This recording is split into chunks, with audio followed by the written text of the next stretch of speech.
Hi there, this is Penelope. This was to have been a video on finding the centroid of a lamina, but I neglected to save it, except that I saved the final version and I'm not going to make it again. So what we've got to do is you've just got to look at the slides already written, follow them through, or else cover them up so you can't see them, see my working, work out your answers. Similarly for finding the coordinates of a centroid, and this is where you've got a shape, you've got a predetermined shape. Draw the graph, find where it cuts the x-axis so that you know where to integrate between, and find x bar using the formula and find y bar using the formula. So pause the video, do the question, check your answers.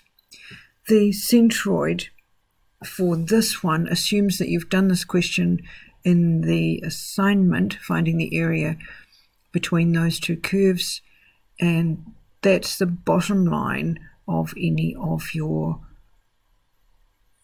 fractions. So it's the area is on the bottom, so assuming that you got 8/3 the first time when you did that, it's then just a matter of number crunching once you've done your integration of the top line, but in order to do that you need to multiply it out first.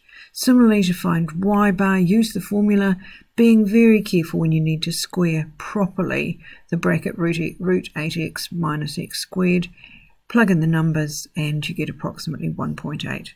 So each time, each screen, you need to stop the video, do the working and make sure you get the right answer.